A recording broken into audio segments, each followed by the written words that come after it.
Hannah here from Daisy Farm Crafts. This is a video for our Crochet Toasty Trebles Infinity Scarf pattern. For this project, you'll need 2 skeins of Patons Canadiana yarn in any color, and I used a size H 5mm crochet hook. The finished size of these scarves is about 6 inches by 52 inches, and I pretty much used almost all of the 2 skeins. So if you want to make it longer than that, you'll definitely want to get a 3rd skein. And as usual, the full written pattern is on our website, daisyfarmcrafts.com. All right, so to get this scarf started, you're going to want to make a base chain of 24. I'm just going to make a small swatch to show you the stitches, so I am just going to chain 12 real quick. And I'm going to start in the 2nd chain from the hook. So 1, 2, and I'm just going to start with a row of single crochet. So I'm just going to insert my hook, yarn over and pull up a loop, yarn over, pull through 2 loops. And I'm just going to work 1 single crochet in each chain all the way across. Again, yarn over and pull up a loop, yarn over, pull through 2.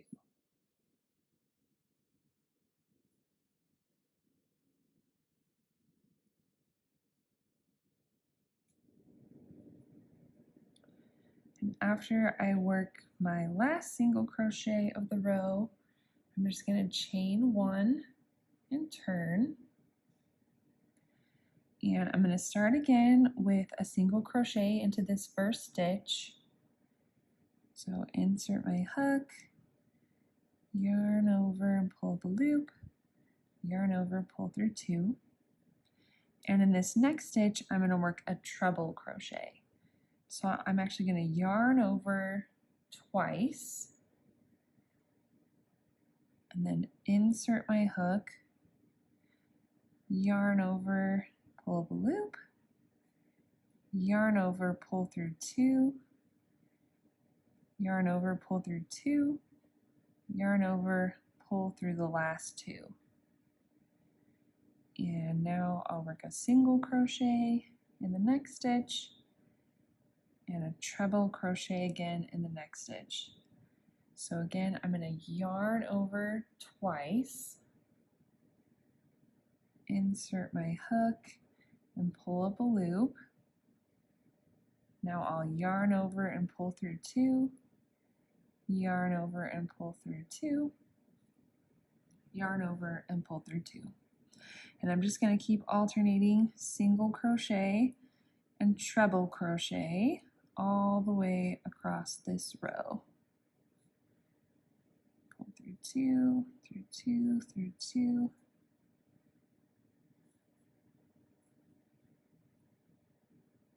And obviously there's not much going on this side, but you can see that these, once you get going, these little treble crochets really start to pop out on the other side. So just something to remember as you're working this, that the texture is all going to be on one side. So whenever you're doing your treble row, the treble side should be facing away from you.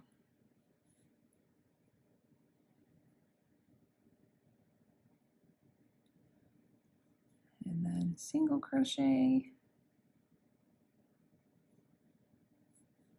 treble, and then we'll just end with our last single crochet. All right, now chain 1 and turn. And since all the texture is going to be on one side, now we're just going to work a row of single crochet. So anytime this texture side is facing you, you should just be working single crochet. And I'm just going to insert my hook just right into the tops of these stitches.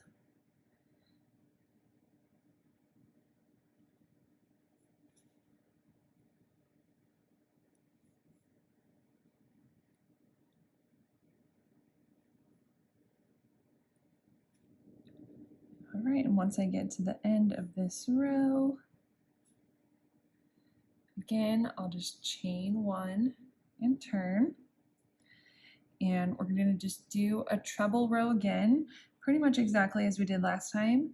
But this time I'm going to start the row with 2 single crochets instead of 1, because I want my treble crochets to land in between each other. And I don't want to start the row with a treble crochet because it really kind of makes my sides messy and kind of makes this big gap.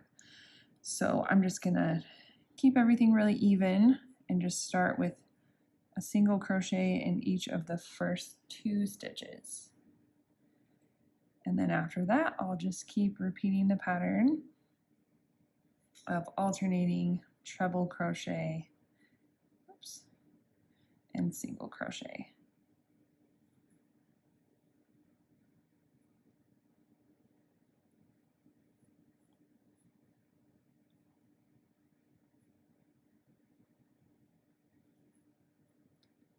All right, and then just kind of double check that these are starting to go in between each other. Looks good.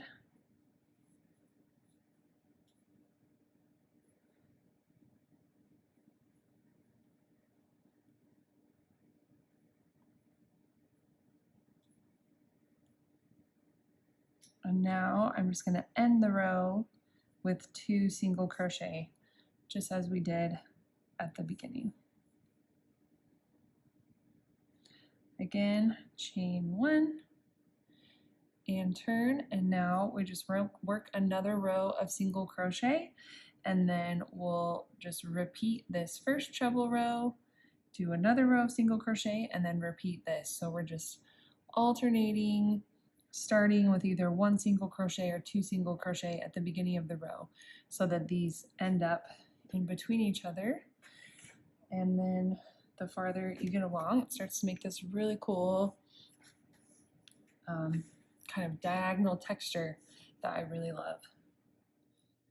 All right, so you're going to want to just keep working this pattern until you have a big long scarf that is at least 50 inches. I would say you can kind of wrap it around your neck, twice as you go to make sure it's long enough.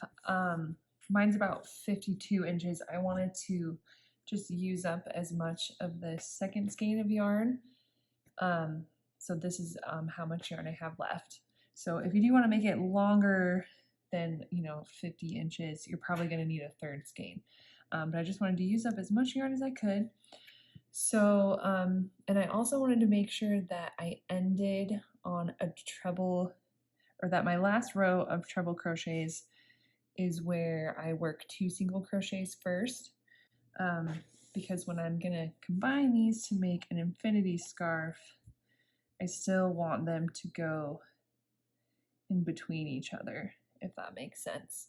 So since we started the scarf, with just 1 single crochet at the beginning, I'm going to end with this last row where we start with the 2 single crochets. So finish that last treble row and then work 1 more row of single crochet. So I'll just finish up this row.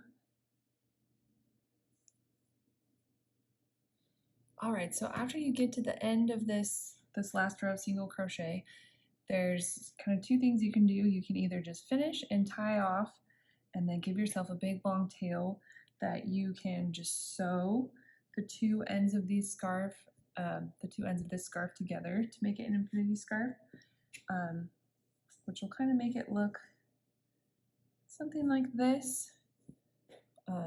If you put the 2 textured sides together and then you turn it inside out, you'll kind of just get a little line. So you can definitely do it that way, just sew them together, or you can just finish this row and chain 1 and then match up these 2 textured sides.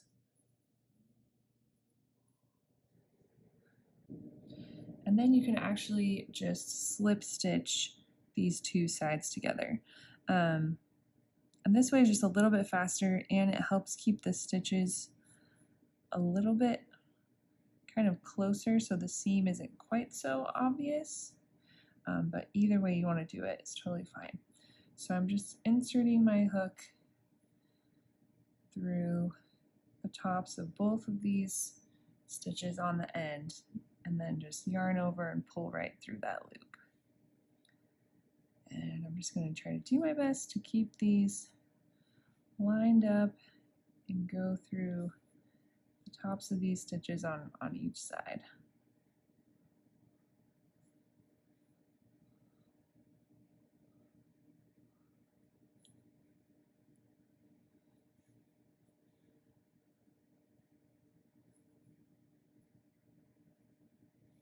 Alright, so I've slip stitched all the way across.